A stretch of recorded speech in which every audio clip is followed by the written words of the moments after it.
The World Economic Forum's summer Davos has wrapped up its first day. This year's theme, Innovating at Scale. CNA Senior China Editor and Senior Correspondent Olivia Siong and CNA Correspondent Tan Sihui were at the forum in the Chinese city of Dalian.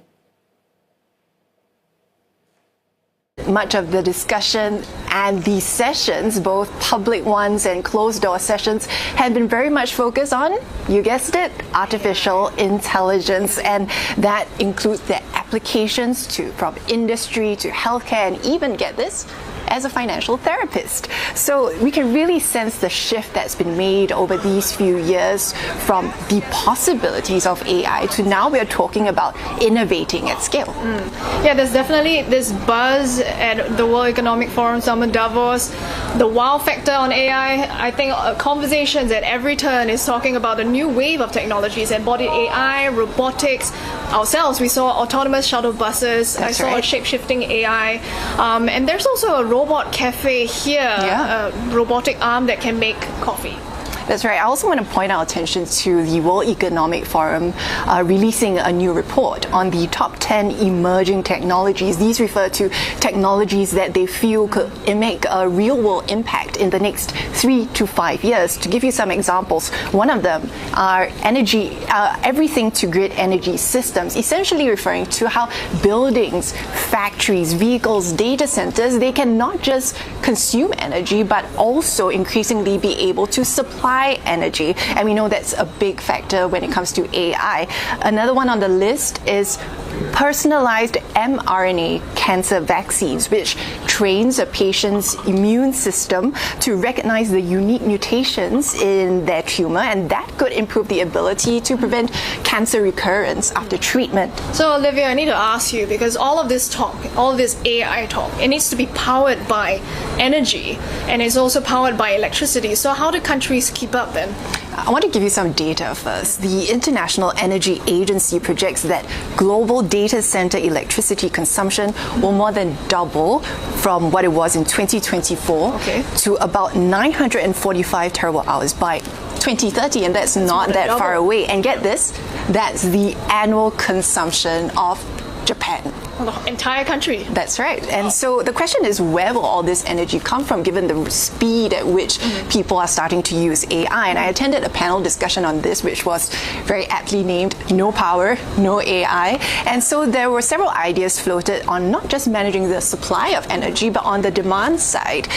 There was one panelist who talked about other ways to make AI more efficient. For example, instead of using just general AI models, can there be more specialized ones? She also floated the idea of BYOC.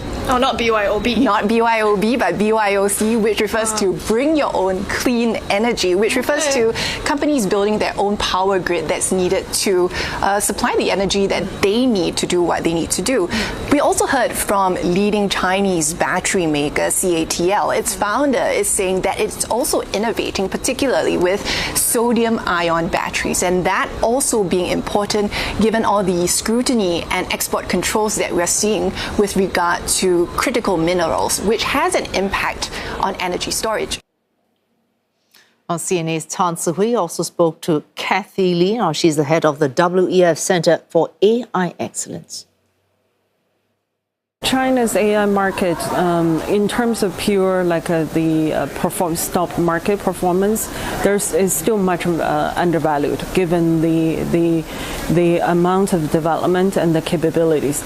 In terms of the capabilities, I think one of the most important strengths is China couples the technical capabilities with a very strong industrial base, the real-world deployment. There are many of the environments and applications for deployment, and those are some of the strengths that not all other countries and regions can compete with at the moment.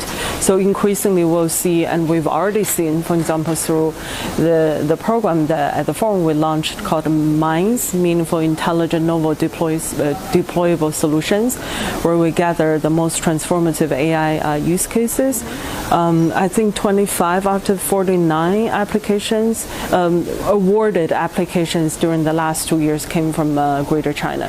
For the current cohort, 10 out of 16 came from China. Again, just to show to the world that how advanced China's AI capabilities are, particularly when it comes to applications in real world and in real sectors. US and China in this AI race, they seem to be advancing parallel, and the trajectories are advancing parallel to each other.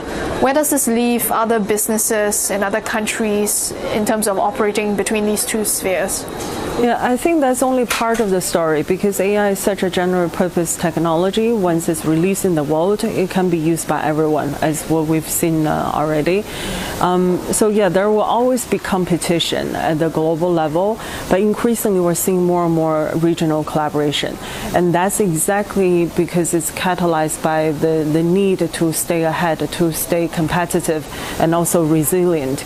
So despite the rising geopolitical tensions, we're seeing more collaboration at the regional level, because the reality is the investment that's required in AI infrastructure particularly is so enormous. Not a lot of countries can actually realistically own the whole AI stack. So even at the forum, we frame AI sovereignty not as full national ownership, but more as strategic interdependence. Each country and region needs to assess what are their national priorities, what are their current strengths, and maybe areas that they wanted to improve, and then find the like-minded and trusted partners to partner with. That's what we believe the futures of AI competitiveness and resilience. And we talk about geopolitics.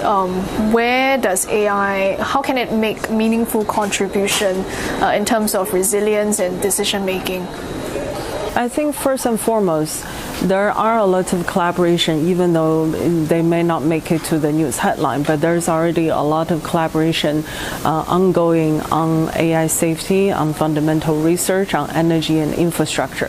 So those collaboration itself contribute to resilience.